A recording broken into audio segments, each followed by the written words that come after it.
नमस्कार दोस्तों, मैं आप सभी का अपने YouTube चैनल स्पाई ट्यूटोरियल में स्वागत करता हूं। उम्मीद करता हूं आप लोगों की तैयारी बहुत ही अच्छी चल रही होगी। अभी तक हमने जितना कुछ भी सीखा या देखा वो सब समझ में आ गया होगा। अगर कहीं भी कुछ भी डाउट हो या कोई क्वेश्चन हो जो आपसे ना सॉल्व हो रहा हो, आप हमें टेलीग्राम पे मैसेज करिए, उस क्वेश्चन को पोस्ट करिए, उसका सलूशन मैं आपको प्रोवाइड करूंगा। हर वीडियो के डिस्क्रिप्शन में मैं टेलीग्राम का लिंक दे देता हूं, उस ग्रुप को आप ज्वाइन कर लीजिए। वहां पे आपको सारे नोट्स, क्वेश्चन प्रैक्टिस ये सब जो भी हैं वो आपको मिल जाएगा। तो चलिए आज का लेक्चर शुरू करते हैं। आज के लेक्चर में हम लोग एनर्जी देखेंगे। जैसा कि आपको पता है चैप्टर वर्क पावर एनर्जी चल रहा है। वर्क के बारे में हमने डिस्कस कर लिया है। वर्क का दो टाइप के फोर्स के कारण होता था, एक कांस्टेंट फोर्स, एक वेरिएबल फोर्स के कारण होता था। अब एनर्जी क्या होता है इसको अब हम सीखते हैं। एनर्जी के बाद पावर देखेंगे। तो चलिए शुरू करते हैं आज का टॉपिक। अब देखो सबसे पहले समझते हैं एनर्जी क्या है। तो एनर्जी आपका एक टाइप का वर्क है। आप कैसे जानोगे कि इसके आप बोलते हो ना कि बहुत एनर्जेटिक है, तो उसको आप कैसे मेजर करते हो? अगर एक बंदा है, ये आदमी 50 केजी का वेट उठा सकता है। एक और बंदा है, ये आदमी 100 केजी का वेट उठा सकता है। अब इसमें ज्यादा एनर्जी किसके पास है आप बताइए? जो ज्यादा वेट उठा रहा है मतलब ज्यादा काम कर रहा है, उसके पास ज्यादा एनर्जी है। और जो कम वेट उठा रहा है, कम काम कर पा रहा है, उसके पास एनर्जी कम है। तो इसको हम कैसे मेजर किए कि जो आज जितना काम कर पा रहा है उसी को हम उसकी एनर्जी बोलते हैं। आई होप आपको एनर्जी का मतलब समझ में आ गया होगा। चलिए इसकी डिफिनीशन रीड करते हैं, फिर इसके टर्म को समझते हैं। Energy of a body is defined as its capacity और एबिलिटी टू डू वर्क। देखो एनर्जी आपका है, मानो कोई एक बॉडी है, ये बॉडी कितना काम कर सकती है या इस पे कितना काम किया जा सकता है, इसकी जो कैपेसिटी है, इसकी कैपेसिटी, इसी को हम बोलते हैं एनर्जी। जो इसका कैपेसिटी है, चलो इसको हटा के एम कर देते हैं। अब ये मैटर करता है कि है कहाँ, किसी हाइट पे है या आपने इसको कुछ वेलोसिटी दिया हो, अलग अलग फॉर्म की एनर्जी होगी, उसको हम आगे डिस्कस करेंगे। अगला पॉइंट है energy of a body is the total quantity of work done. जो आपकी एनर्जी है, एनर्जी को हम ई से लिखेंगे, यहाँ नोटेशन आपको डाल दे रहा हूं। जो एनर्जी ई है, टोटल क्या है? टोटल आपका वर्क डन है, टोटल वर्क डन। वो बॉडी कितना टोटल वर्क डन कर सकती है वही है। अब चलिए इसके बारे में कुछ पॉइंट्स हैं, उन सबको हम एक एक करके समझते हैं। तो सबसे पहले हम समझते हैं कि जो आपका पहला पॉइंट है, इसका ये स्केलर है या वेक्टर है, इसको आप कैसे डिफाइन करोगे? अब देखो एनर्जी तो आपका वर्क कर रही है, तो ये क्या होगी आपका? Like work. अगर ये वर्क का है तो वर्क आपका क्या था? अगर आपको याद होगा, मैंने पिछले लेक्चर में डिस्कस किया था, वर्क आपका स्केलर था। स्केलर हम उसको बोलते हैं जिसमें केवल मैग्नीट्यूड होता है, कोई डायरेक्शन नहीं होता। Energy is a scalar quantity. तो जो आपकी एनर्जी है ये क्या है? स्केलर क्वांटिटी है, इसमें केवल मैग्नीट्यूड होता है, डायरेक्शन नहीं होती, किस डायरेक्शन में लगेगा ये इसका है। दूसरा इसका डायमेंशन देख लेते हैं। डायमेंशन पता है ना, जिसको हिंदी में बीमा बोलते हैं, बीमा। तो इसका डायमेंशन क्या होगा? जो वर्क का होता था डायमेंशन वही होगा। Dimension, dimension formula, dimension formula energy का क्या होगा? Dimension formula of energy. ये तो वर्क का ही होता था, तो वर्क का हमने पिछले लेक्चर में डिराइव किया था। क्या होता था? M L square T minus two, जहां एम मास है, एल लेंथ है और टी टाइम है। सेम एज द वर्क, यहां मैं लिख देता हूं, सेम एज द वर्क। देखो कार्य करने की क्षमता को ही ऊर्जा कहते हैं, आपने बचपन में पढ़ते आया है, वही है ये। अब देखो डायमेंशन आ गया, स्केलर आ गया, अगला क्या आएगा? इसकी यूनिट देखते हैं। यूनिट के बारे में चर्चा करते हैं, इसकी यूनिट क्या क्या होगी। तो जो यूनिट होगी, देखो दो टाइप की यूनिट होती हैं जो हम मेजर यूज करेंगे। एक एसआई है, एक सीजीएस है। तो एसआई में क्या होगा उसको देख लेते हैं। SI unit of energy. कार्य की यूनिट क्या होती थी? अगर वो है जो कार्य करने की क्षमता है, तो जो कार्य होगा वही होगा। तो कार्य का क्या होता था? जूल होता था। तो यहां भी एनर्जी का होगा जूल। और सीजीएस में क्या होगा? Centigram second. आपको पता है ना सीजीएस का मतलब? सीजीएस यूनिट इज अर्ग। CGS CGS unit of energy is अर्ग। इसको ईआरजी से लिखते हैं।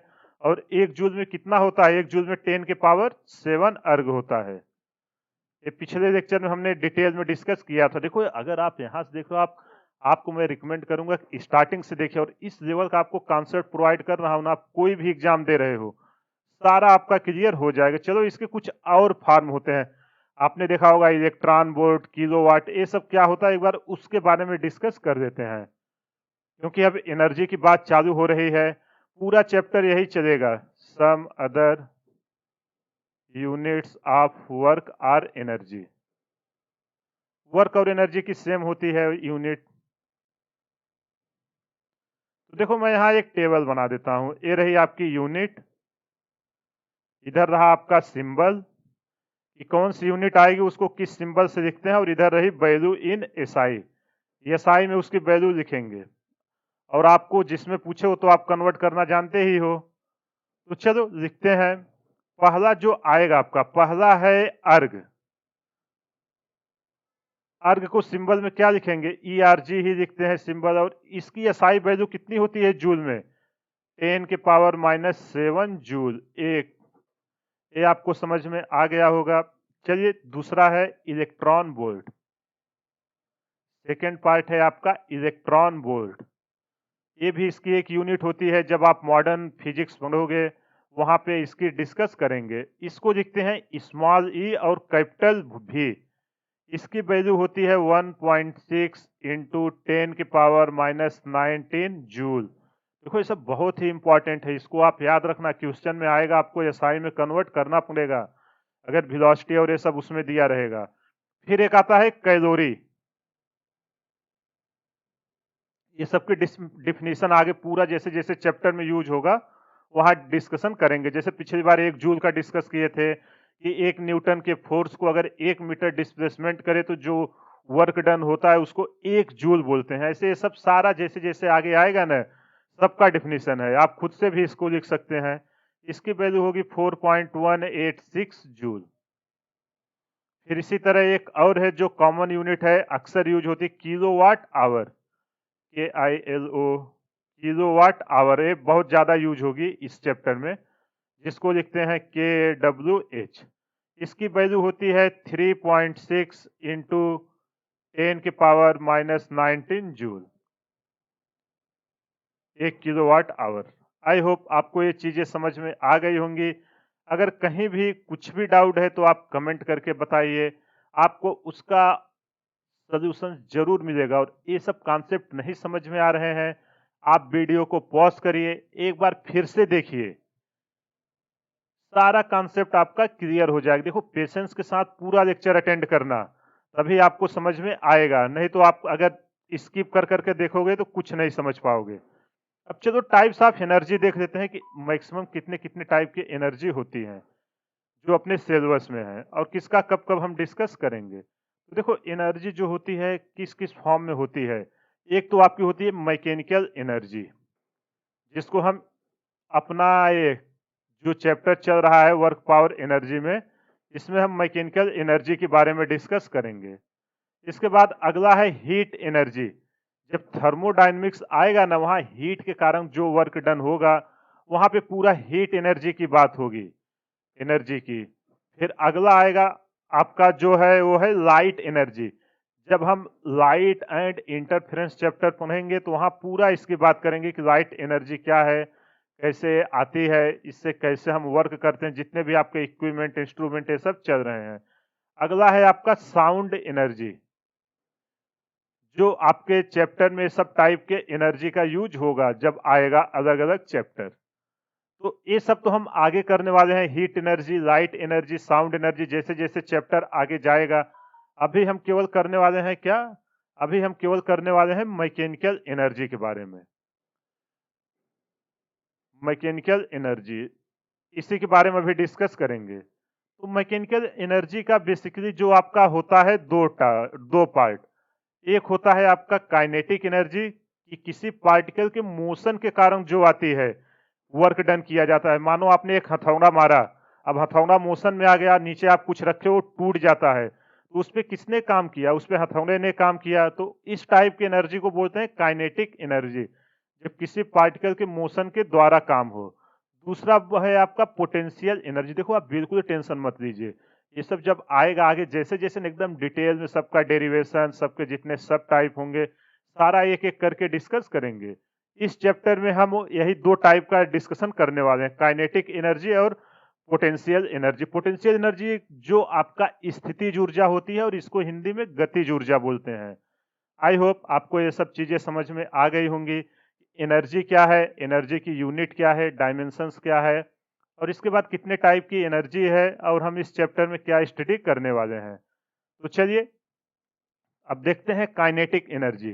काइनेटिक एनर्जी के बारे में सब कुछ सीखते हैं, और इस पे कुछ क्वेश्चंस करेंगे ताकि आपकी अंडरस्टैंडिंग अच्छे से क्लियर हो जाए। तो चलो पहले डिफिनीशन रीड करते हैं, फिर मैं आपको एग्जांपल के थ्रू इसको एक्सप्लेन करूंगा। तो देखो, पहला पॉइंट क्या है? The energy process by a body by virtue of its motion is called kinetic energy. देखो, ये बोल रहा है कि किसी बॉडी के मोशन के द्वारा अगर कार्य किया जाए तो उसको हम गतिज ऊर्जा बोलते हैं या काइनेटिक एनर्जी बोलते हैं। जैसे आपने एक पत्थर को फेंका, अब पत्थर अगर कांच में टकराया तो कांच क्या होती है? टूट जाती है। तो अगर कांच टूटी है तो उस पे हमने कुछ न कुछ काम किया है, तो उस पे किसने काम किया है? पत्थर ने। और पत्थर किस पे था? मोशन में था। तो पत्थर के मोशन के कारण जो ऊर्जा आई उसको हम बोलते हैं काइनेटिक एनर्जी। अब आपको समझ में आ गया होगा। अगला है the amount of work that a moving object can do before coming to rest is equal to its kinetic energy. देखो, आपको कह रहा है कि ये उस अमाउंट का वर्क है, अगर कोई ऑब्जेक्ट मूव कर रहा है, वो रेस्ट में आने से पहले कितना काम किया, उसी को उसको हम बोलते हैं काइनेटिक एनर्जी। तो चलो इसको हम एग्जाम्पल के थ्रू एक एक समझते हैं। पहला एग्जाम्पल लेते हैं। देखो, मान लो आपके पास एक हथौड़ा है।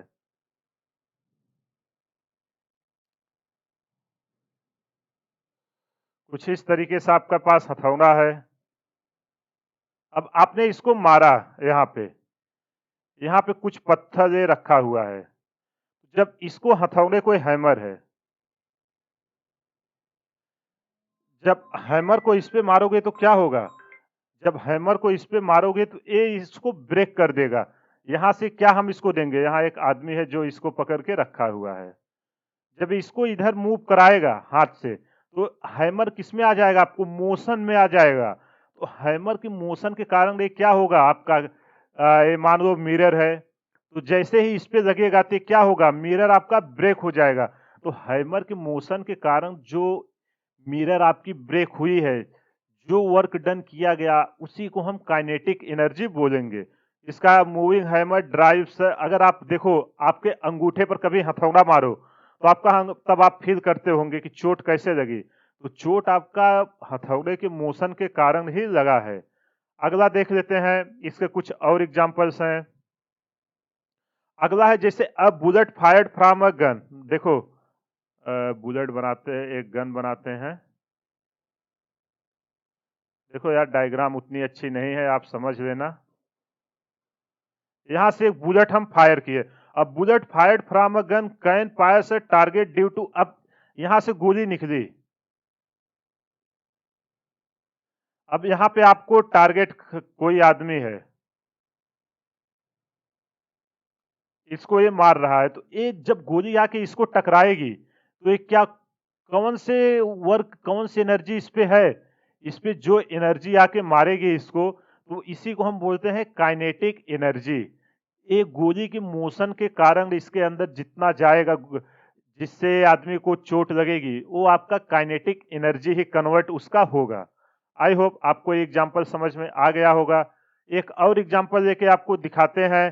The kinetic energy of air is use to run windmill. आपने देखा होगा कि जो विंड मिल्स हैं, जो इसकी विंड मिल्स होती हैं, वो कैसे आपकी चलती हैं?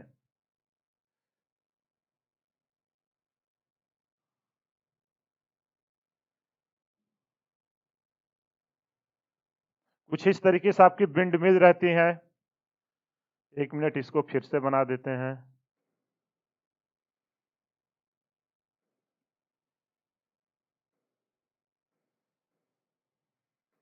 अब ये देखो जो एक मोशन कर रहे हैं, ये किसके कारण कर रहे हैं? एयर के मूवमेंट के कारण।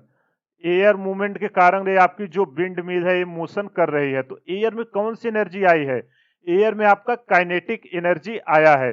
इसी तरह आप देखोगे कि अगर कोई वाटर है वो मूव कर रहा है तो उसके वाटर के मूविंग काइनेटिक एनर्जी के कारण आपकी जो टरबाइन होती है ये सब चलती हैं। आई होप आपको काइनेटिक एनर्जी के एग्जांपल समझ में आ गए होंगे। चलिए अब उसको मेजर कैसे करते हैं, फार्मूला क्या है उसको देखते हैं। तो हेडिंग है अपनी मेजरमेंट ऑफ काइनेटिक एनर्जी। देखो मैं एकदम बेसिक से आराम से समझा रहा हूं, आप पेशेंस रख के पूरा समझिएगा। बेसिक टू एडवांस हमारा रहता है टारगेट कि आपको पहले बेसिक बताऊं फिर एडवांस लेवल का, क्योंकि जब तक आपका बेसिक नहीं क्लियर रहेगा आप एडवांस लेवल के क्वेश्चन नहीं कर पाओगे। तो चलो कैसे मेजर करेंगे इसको अब हम समझते हैं। मान लेते हैं अपने पास एक ऑब्जेक्ट है जिसका मास है m, यहाँ पे रखा हुआ है। अब इसमें हमने क्या किया कि अभी रेस्ट पे है, एट रेस्ट। अगर ये रेस्ट पे है तो इसकी वेलोसिटी क्या है? एट रेस्ट पे है तो वेलोसिटी इसकी 0 है। अब इसमें हमने क्या किया कि एक फोर्स लगाया, एक फोर्स लगाया।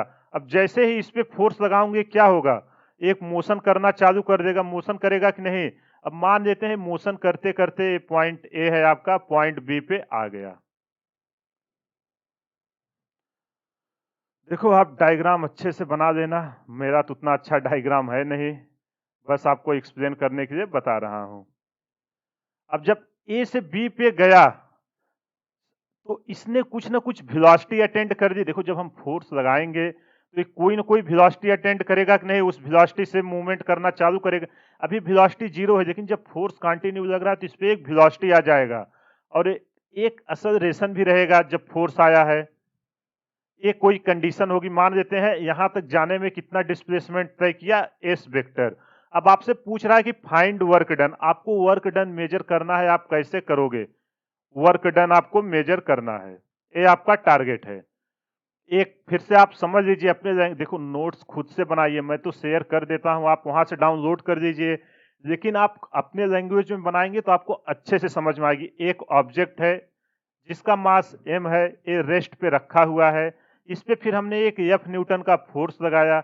अब फोर्स लगाते ही क्या करेंगे? अगर कोई रोलर रुका हुआ है तो आप, अगर बॉल रुका हुआ है आप उसको हाथ से जरा सा फोर्स लगाओगे, मूवमेंट करना चालू कर देता है कि नहीं? तो मूवमेंट करना चालू कर दिया v वेलोसिटी से, v वेलोसिटी से जा रहा है, ये एक्सेलरेशन लग रहा है। अब हमें फाइंड आउट करना है कि वर्क डन कितना आएगा। तो अब देखो F और S जो है वो फोर्स की डायरेक्शन में ही होना चाहिए। तो यहां से हम क्या लिख सकते हैं? वर्क डन इक्वल टू आपका होगा F vector S vector, same incline, चलो कॉस थीटा भी यहां डाल देता हूं। तो यहाँ पे थीटा आपका क्या है? 0 डिग्री है, F और S पैरेलल है, तो वर्क डन आपका क्या आ जाएगा? F vector dot S vector. इसको हम केवल मैग्नीट्यूड लिखते हैं, वर्क आपका क्या है? स्केलर क्वांटिटी है। तो एफ एस, अगर हम मान लेते हैं इफ ए, जो ए वेक्टर है, a vector is acceleration produce in the motion of body. अब देखो यार, अगर फोर्स लगाओगे, मास है तो एक्सेलरेशन आएगा ही। न्यूटन के सेकेंड लॉ में हमने पढ़ा। देखो हर चैप्टर एक दूसरे से रिलेटेड है, जो क्वेश्चन ऐसे डिजाइन किए गए हैं ना कि क्योंकि आप एक एक लेवल जब तक सीखोगे नहीं, आप क्वेश्चन या एक दूसरे से रिलेट नहीं कर पाओगे। इसलिए बेसिक से सारा चीज सीखना शुरू कीजिए। अगर ये एक्सेलरेशन है तो यहां से हम चलिए आगे, एफ वेक्टर इक्वल टू क्या लिख सकते हैं?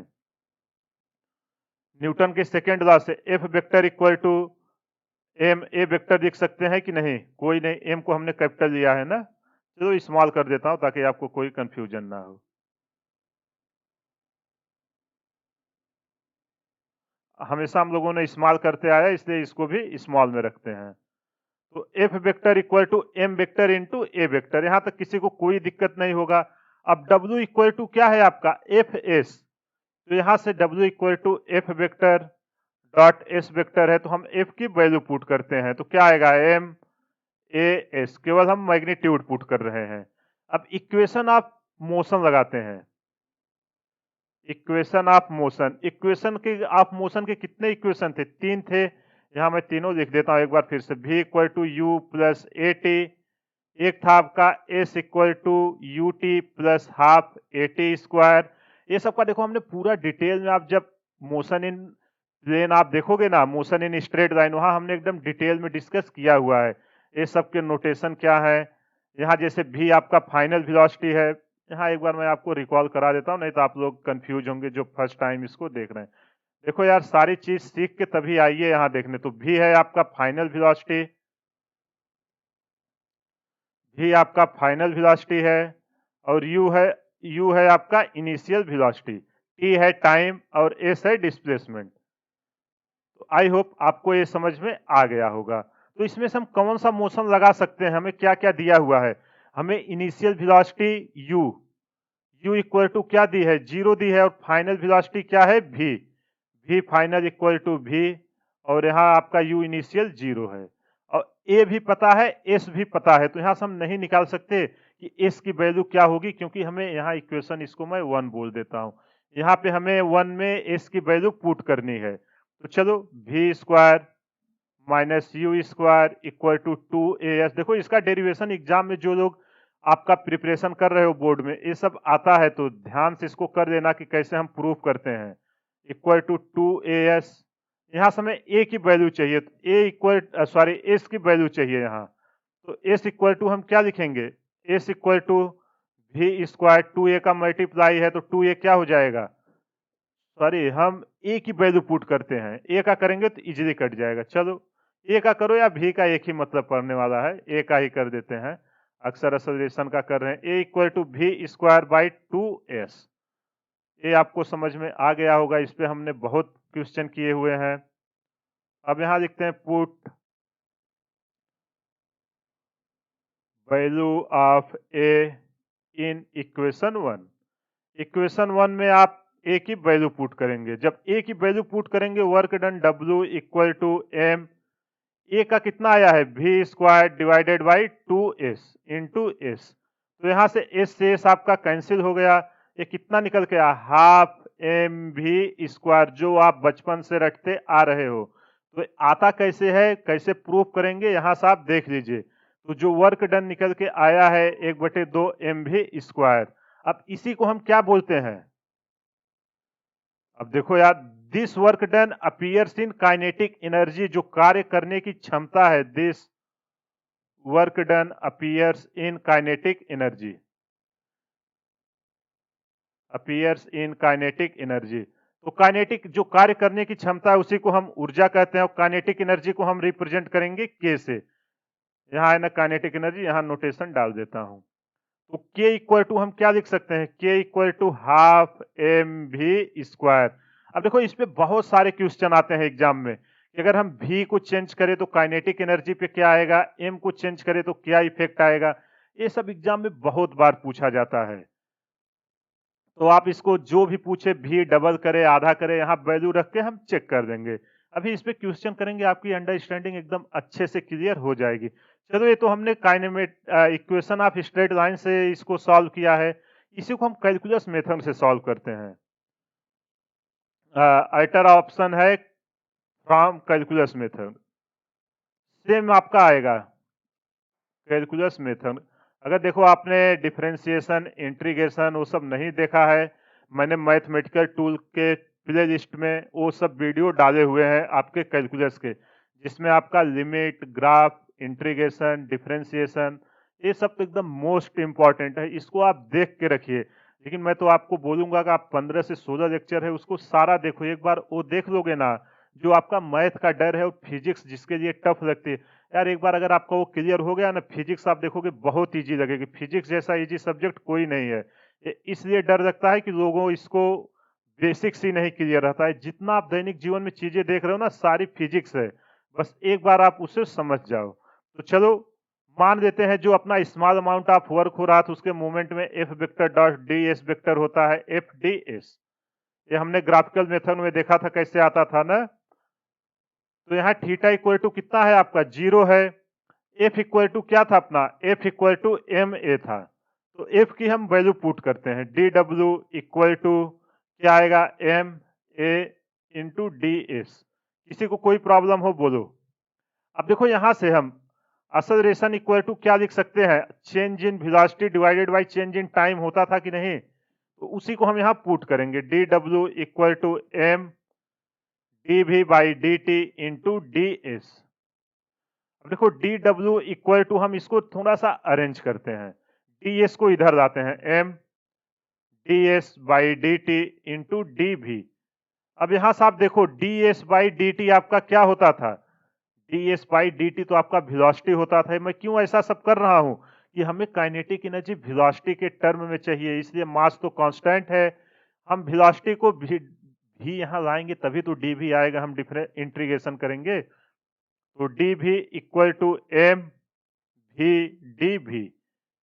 अगर ये आपको समझ में आ गया, यहां से आपका कुछ भी क्वेश्चन पूछे आप इसको कर सकते हो।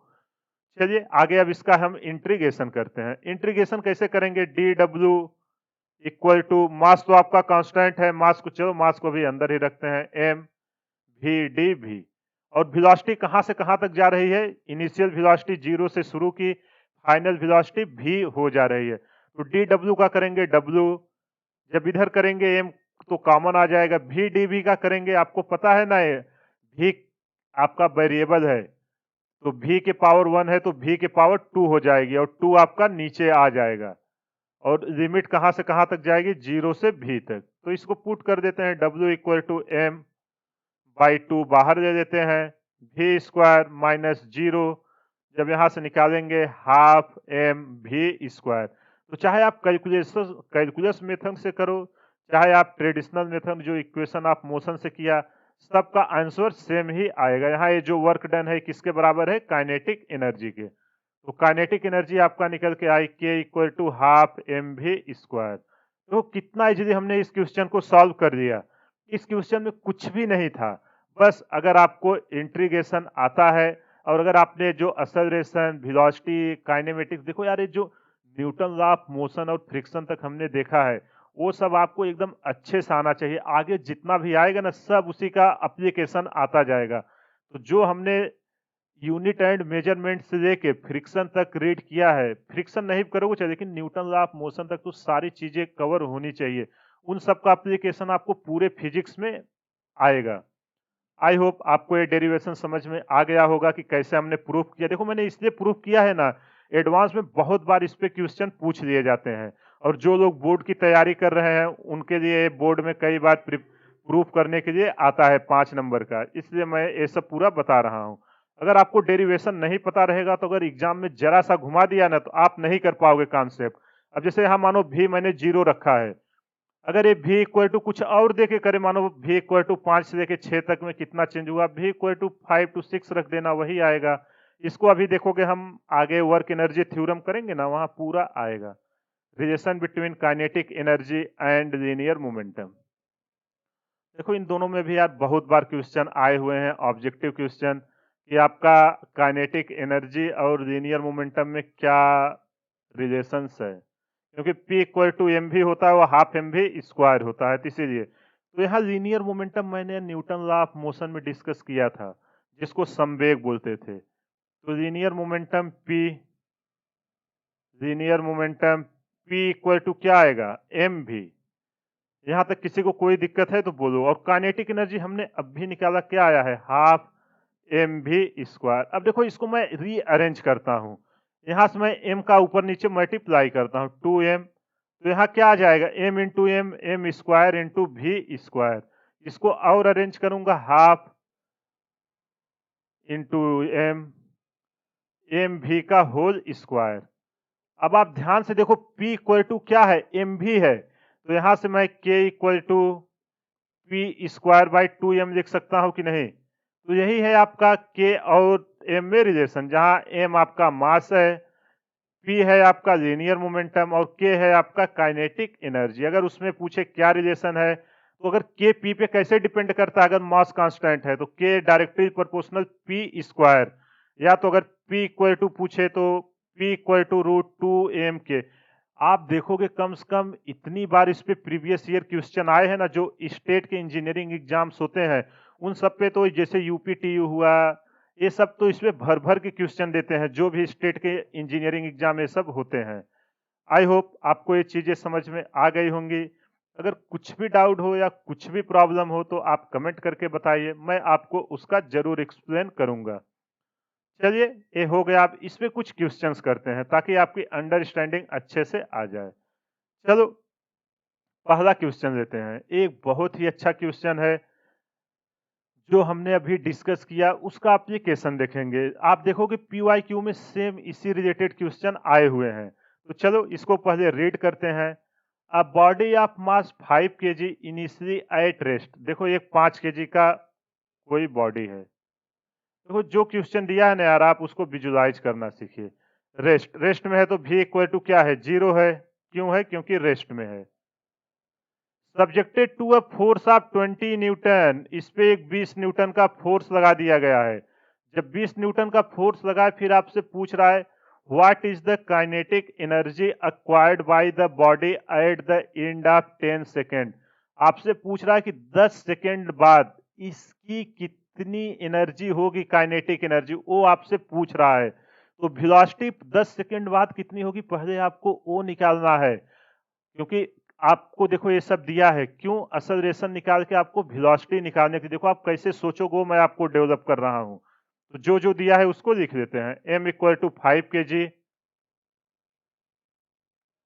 f इक्वल टू कितना दिया है, f इक्वल टू 20 न्यूटन, और टाइम t इक्वल टू दिया है 10 सेकेंड। और अब देखो अपने को काइनेटिक एनर्जी चाहिए। काइनेटिक एनर्जी इक्वल टू क्या होता है? Kinetic energy equal to half m v square. m तो कांस्टेंट रहने वाला, जो v आपको चाहिए, v एट 10 सेकेंड, 10वें सेकेंड पे इसकी वेलोसिटी कितनी होगी, सबसे पहले वो निकालो। तो उसके लिए हमें क्या चाहिए, v equal to U plus A T. तो उसमें हमें एक्सेलरेशन चाहिए। तो सबसे पहले हम a इक्वल टू, सबसे पहले हम एक्सेलरेशन निकाल लेते हैं। Acceleration F equal to M I होता है, आपने न्यूटन लॉ में देखा था। तो A इक्वल टू हम क्या F बाई एम डाल सकते हैं कि नहीं डायरेक्ट? तो F की वैल्यू कितनी है, 20 न्यूटन, और मास कितना है, 5। तो एक्सेलरेशन निकल के आया, ये आपका 4 मीटर पर सेकेंड स्क्वायर से मूव कर रहा है। यहाँ तक कुछ भी डाउट है तो बोलिए। अब जैसे ही एक्सेलरेशन आया, अब देखो जो v है, v आपकी वेलोसिटी 10 सेकेंड बाद है। कभी कभी भी दे के आपको कंफ्यूज कर देगा, कुछ और मोशन जहां पे पूछा रहे उसको ध्यान देना। मैं इसलिए बता रहा हूं कि इस टाइप के क्वेश्चन आए हुए हैं। v is the velocity acquired by, यहां लिख देता हूं, v is the velocity, v is the velocity of body after 10 second. 10 second बाद इसकी क्या वेलोसिटी होगी, वो कितना, उसको ये पूछ रहा है। क्योंकि 4 मीटर पर सेकेंड स्क्वायर से एक्सेलरेशन है तो वेलोसिटी चेंज होती रहेगी। तो v इक्वल टू क्या होगा, v equal to U plus A T. जब यहां से हम, आपका u क्या है, 0 है, हमें v चाहिए। तो u की वैल्यू क्या है, 0, प्लस a की वैल्यू क्या है, 4, इंटू टी की वैल्यू है 10 सेकेंड। तो जो v इक्वल टू निकल के आया है आपका, v इक्वल टू निकल के आया 40 मीटर पर सेकंड। देखो एग्जाम में जो आपका नीट या जेई मेन होता है ना, ऐसे ही क्वेश्चन बनाएगा इजी इजी। बस 2-3 चैप्टर का कॉन्सेप्ट यूज करेगा। इसमें आप देखो न्यूटन लॉ ऑफ मोशन का यूज करके आप एक्सेलरेशन निकाले, v equal to U plus A T, मतलब एक motion in straight line use करके आपने वेलोसिटी निकाला, और वर्क पावर एनर्जी लगा के आपने वर्क डन या जो पूछ रहा है काइनेटिक एनर्जी ये निकालोगे। तो एक क्वेश्चन उसने 3 चैप्टर को कवर किया, और आपको पता है कि क्वेश्चन लिमिटेड होते हैं, अगर वो हर चैप्टर से तो पूछ नहीं सकता। तो इसी टाइप के क्वेश्चन आते हैं। तो आपको सारे चैप्टर के ये सब जो है कॉन्सेप्ट याद होने चाहिए, और ये कैसे होगा, प्रैक्टिस से। काइनेटिक एनर्जी क्या होता है, k equal to half M V square. हमें यही तो चाहिए था, भी m तो दिया ही था, हाफ इंटू 5 इंटू 40 का स्क्वायर। जैसे ही इसको हम सॉल्व करेंगे, निकल के आएगा आपका 4000 जूल। तो काइनेटिक एनर्जी आपकी कितनी निकल के आई है 10 सेकेंड बाद, 4000 जूल। अगर इसमें कुछ भी आपको डाउट हो तो आप हमें कमेंट करके बताइए। देखिए ये सब आप जितना ज्यादा सॉल्व करोगे क्वेश्चन, ये सब आपका टोटल क्वेश्चन सॉल्व करने के ऊपर ही। अगर आप एक बार में सोचोगे कि एक बार में सब कुछ हो जाए, तो एक बार में कुछ नहीं आने वाला है। इसलिए आप टाइम देके पहले क्वेश्चन को अच्छे से प्रैक्टिस कीजिए। जितना ज्यादा आप क्वेश्चन प्रैक्टिस करोगे उतना आपकी इफिशिएंसी अच्छी होगी। आई होप आपको ये सब सारे टॉपिक समझ में आ गए होंगे जितना हमने डिस्कस किया। चलिए एक क्वेश्चन और है उसको भी एक बार डिस्कस कर देते हैं। एक क्वेश्चन है आपका, मैं यहाँ एक्सप्लेन कर रहा हूँ। देखो, इस क्वेश्चन में अगर कुछ भी डाउट हो आप इसको एक बार खुद से ट्राई करो। जब तक आप खुद से नहीं ट्राई करोगे क्वेश्चन आपसे नहीं बनेंगे। यहाँ सोल्यूशन देखा, समझ लिया, फिर से एक बार लगाने की कोशिश करो। अगर खुद से नहीं करोगे एग्जाम में नहीं होगा, मैं आपको गारंटी बोल रहा हूँ। और इस टाइप पे अप्रॉक्स 10 to 20 क्वेश्चन हर एक कॉन्सेप्ट पे प्रैक्टिस करो। अगर हर चैप्टर के आपने 200 क्वेश्चन लगा लिए ना, जो PYQ भी आए हैं उसको लगा के समझ लिए, तो आपका रैंक आने से कोई नहीं रोक सकता है, मैं गारंटेड बोल रहा हूँ। चलो अगला क्वेश्चन करते हैं तो आपकी अंडरस्टैंडिंग और अच्छे से क्लियर हो जाएगी। देखो इस क्वेश्चन में कह क्या रहा है, in a ballistic demonstration a police officer fires a bullet of mass 50 gram. एक पुलिस ऑफिसर है, फिर से गन,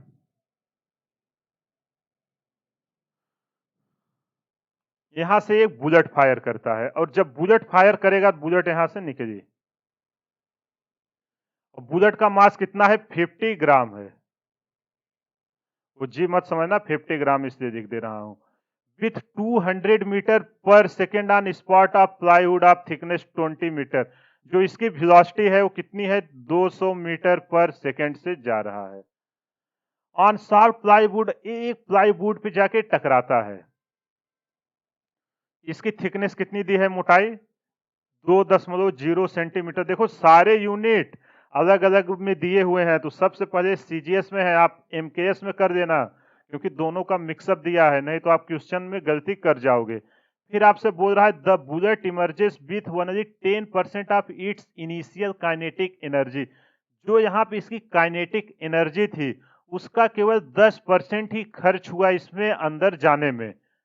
फिर आपसे पूछ रहा what is the emergent speed of the bullet. जब यहाँ पे बुलेट घुस रही थी तो उसकी वेलोसिटी क्या थी वही आपसे पूछ रहा है। तो चलो इसको मैं भी न देके यू नाम दे देता हूं, इसको यहाँ पे मैं यू नाम दे देता हूं। तो आपसे पूछ रहा है जब बुलेट यहां आई, जस्ट घुसने वाली थी, तो इसकी कितनी वेलोसिटी थी यही आपसे पूछ रहा है। आई होप आपको ये सब समझ में आ गया होगा। चलो सारा डेटा को मैं SI में कन्वर्ट कर देता हूं। ये 50 ग्राम है, जब इसको आप किलोग्राम में कन्वर्ट करोगे तो कितना निकल के आएगा, 0.05 kg। और आपको यू कितना दिया हुआ है, initial velocity 200 metre per second जब ये फायर किया गया। देखो जैसे मैं विजुलाइज करता हूं, अगर आपने क्वेश्चन को ऐसे विजुलाइज करना सीख लिया, मैं आपको गारंटेड बोल रहा हूं आपका एक भी क्वेश्चन कभी भी गलती नहीं होगी। तो चलो अब इसको हम सॉल्व करते हैं। कैसे सॉल्व करेंगे, सबसे पहले हम देखो क्या कॉन्सेप्ट है, जो इसकी काइनेटिक एनर्जी है इसका 10% इसको इमर्ज होने में खर्च हुआ है। तो पहले टोटल कितनी काइनेटिक एनर्जी थी उसे हमें निकालना पड़ेगा। तो चलो निकालते हैं। Kinetic energy equal to half M V square.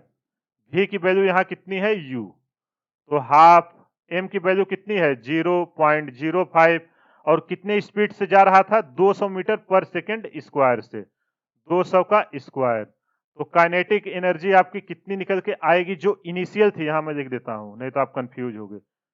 Initial kinetic energy before plywood में जब घुसने से पहले, तो ये निकल के आएगा आपका 1000 जूल जब आप इसको सॉल्व करोगे। तो जो इनिशियल काइनेटिक एनर्जी थी वो 1000 जूल थी।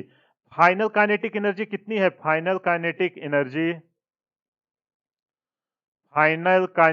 Energy is 10% of initial kinetic energy, यही है ना। तो इसका 10% कितना आएगा वो हम निकाल लेते हैं इनिशियल एनर्जी का। तो 10% ऑफ इसका, 10% ऑफ 1000, तो 1000 का 10% तो आप डायरेक्ट निकाल सकते हो, 100 आता है। तो चलो मैं इसको परसेंटेज का मतलब 100 होता है और मल्टीप्लाई बाई 1000।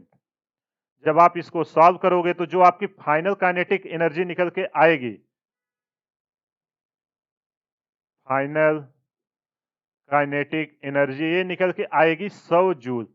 अब देखो इस ब्लॉक में 100 जूल की काइनेटिक एनर्जी आई है, तो जब हमें काइनेटिक एनर्जी पता चल गया, मास पता है, मास वही है 50 ग्राम ही, तो क्या हम वो वेलोसिटी नहीं निकाल सकते कि किस वेलोसिटी से अंदर गई थी? तो चलो हम लगा देते हैं k equal to half mv square. K की वैल्यू अभी कितना डालोगे? 100 जूल।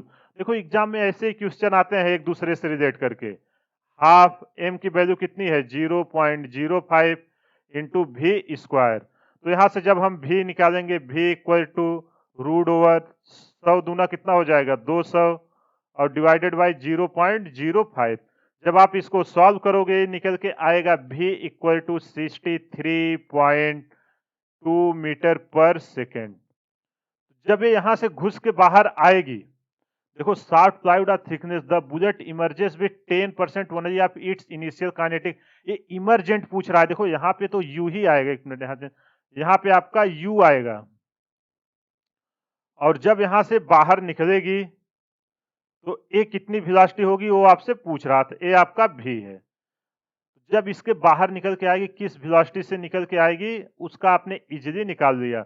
सबसे पहले हमने इसका काइनेटिक एनर्जी निकाला। काइनेटिक एनर्जी जैसे ही अपने को पता चला तो हमने k equal to half M V square लगा के v equal to 63.2 metre second निकाल लिया। आई होप काइनेटिक एनर्जी के रिलेटेड जितने भी क्वेश्चन बनते हैं या किस टाइप के बनते हैं, उसकी थ्योरी क्या है और एनर्जी का क्या मीनिंग है, वो सब हमने इस लेक्चर में डिस्कस किया। अगर कहीं भी कुछ भी आपको ना समझ में आया हो तो आप हमें कमेंट करके बताइए, उसका एक्सप्लेनेशन मैं जरूर दूंगा। तो आपसे एक ही रिक्वेस्ट है कि आप कॉन्सेप्ट को पूरा एंड तक वीडियो देखिए और कॉन्सेप्ट को समझिए सारा। जब तक आप कॉन्सेप्ट नहीं समझोगे, डायरेक्ट क्वेश्चन सॉल्व करने जाओगे, मैं आपको गारंटेड बोल रहा हूं आपसे क्वेश्चन नहीं सॉल्व होगा। इसलिए आप फिजिक्स का कोई भी चैप्टर है, अगर आप उसको क्वेश्चन बनाने जा रहे हो, पहले आप सारे कॉन्सेप्ट को रिवाइज करो।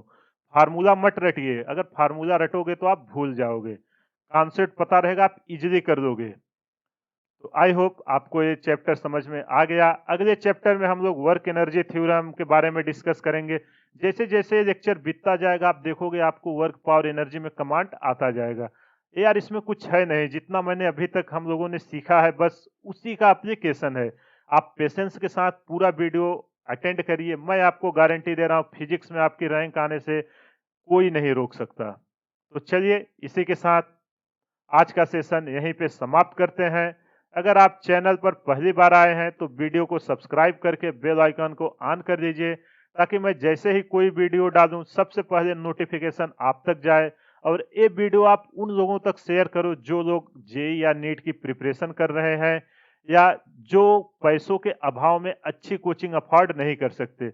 मेरा एक ही मोटो है कि जो भी बच्चे, कोई भी बच्चा पैसों के अभाव में अच्छी प्रिपरेशन की कमी ना महसूस करे, उसे अच्छे कंटेंट मिल सके। तो चलिए इसी उम्मीद के साथ मैं सारा वीडियो डालता हूं ताकि आप लोगों का हेल्प हो सके। जो भी नीडी पीपल हैं तो आप लोग उसमें सहयोग करो। जब तक आप लोग सहयोग नहीं करोगे हर स्टूडेंट तक नहीं पहुंचेगा।